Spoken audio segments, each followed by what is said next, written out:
من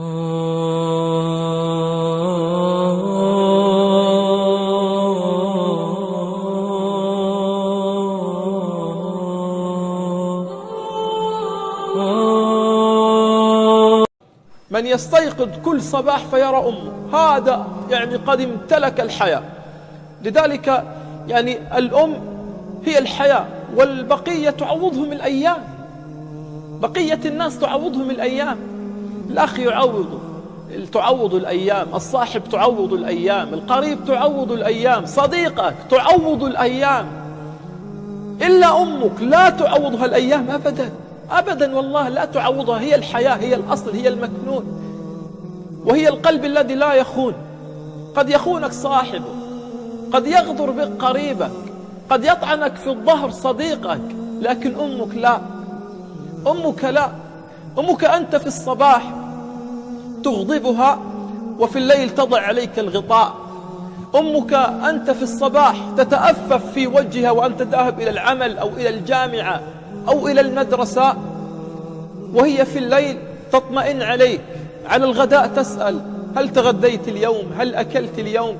ذلك الإنسان أبدا أبدا أبدا لن يجد في الحياة أحد كأمه. لذلك الناس تتشابه، وكما يقولون يخلق من الشبه 40 إلا الأم لا يخلق منها واحد أبدا. الأم واحدة أبدا لا يشبهها أحد في الوجود. رسالتي الأولى لمن كانت أمه على قيد الحياة: أدرك قدم أمك فتم الجنة. أسألك بالله، إذا كانت أمك ما زالت على قيد الحياة، عد إليها وقبل قدميها وقبل يديها. لما ماتت أم أحد السلف بكى، قالوا لماذا تبكي؟ قال باب من أبواب الجنة أغلق، ألا تريدونني أن أبكي؟ باب من أبواب الجنة أغلق عني، ألا تريدون مني أن أبكي؟ فإذا كانت أمك على قيد الحياة، سألتك بالله عد ومعك الحب، عد ومعك الحنين، واعلم أنهم كل من حولك عند الضيق سيذهبون عنك، إلا أمك ستبقى تنتظرك مهما طال الزمن. والله لو طال الزمن ستنتظرك. انظروا إلى الذين اغتربوا عن بلادهم 20 سنة، تغير عنهم الناس، تغير عنهم الأقارب، خانهم الأحباب والصحاب. لما عادوا إلى بلادهم وعادوا إلى أوطانهم، من الذي كان ينتظرهم؟ صاحب؟ قريب؟ كلهم نسوهم. مع الأيام الناس ينسوك، لكنهم لما عادوا لم يجدوا إلا الوحيدة المسكينة التي ظلت على حافة الباب ترقب ذكرياتك وأنت في الصبا وأنت على حضنها. كبرت يوما بعد يوم وأنت أمامها، تكبر أمامها، تصنع أمامها. فلما كبرت ذهبت هنا وهناك وظلت واقفة. أمهاتنا ماذا يريدون منا؟ مال؟ لا والله. يريدون منا رزق؟ لا والله.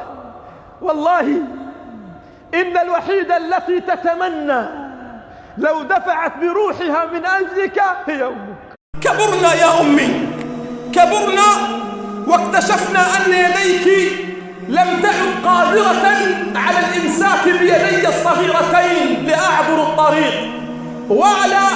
ولا على أن تحميني وأنا ألهث تحت المطر كالغريق. كبرنا يا أمي، ويا ليتنا لم نكبر، لم تعد أقصى همومنا تحل بتغميض الجفون ولا بغلق العيون، ولا النوم والاستيقاظ صباحا وكأن شيئا لم يكن ولم يكن. كبرنا يا أمي، ولم تعد قطعة الحلوى ترضينا، ولا ملاهي الحديقة تغنينا. كبرنا يا أمي، فقد تغير القلب ولم يعد أبيضا ناصعا كما كان. كبرنا وتعلمنا أن نخفي في قلوبنا أشياء لم نكن نعلمها أصلا، أشياء لم تكن في الحسبان. كبرنا يا أمي، كبرنا واشتقنا لحضنك الدافئ، واشتقنا لطعامك الساخن في الشتاء، ونحن محلقون حولك مطمئنين هانئين، كان وجودك يكفينا. كبرنا واشتقنا لتراب تحت قدميك نتقلب فيه. كبرنا يا أماه، وأصبحت تجاعيد وجهك أحلى من مشاهد الشروق والغروب قاطبة. كبرنا وأصبحت رائحتك أزكى وأروع من عطور الدنيا. كبرنا وتعلمنا، ويا ليتنا ما تعلمنا. يا ليت الدنيا تركتنا أطفالا، تركتنا أطهارا، تركتنا لم نعلم، لم نأتم، لم نعرف الهم ولم نحمل الغم. كبرنا وكبرنا، فهل من أمل أن يعود القلب كما كان طفلا بريئا صغيرا يلهو كالأطفال؟ أماه، لو كان عمرك بيدي لمددته، ولكنه بيد ربي، فهل يكفيك حبي؟ الأم هي الحب الثابت الذي لا يتغير. كل من حولك يتغير إلا أمه، كل من حولك يهجرونك إلا أمه، كل من حولك في المحنة يتركوك إلا أمك. أمك التي لا يشبهها في الوجود أحد، أمك التي خلقت مرة ولا تعاد، أمك التي خلقت مرة ولا تعاد. كم سهرت لترتاح، وكم تعبت لأجل أن تنام وترتاح. أفلا تذكر يوم كنت تنام بلا غطاء فتستيقظ على غطاء؟ أولا تذكر يوم أن كنت تستيقظ في الصباح فتجد الطعام بجوارك؟ من كان يجهزه؟ قل لي بربك من كان يجهزه؟ أو ما تذكر يوم أن كنت طفلا في المدرسة تيقظك في الصباح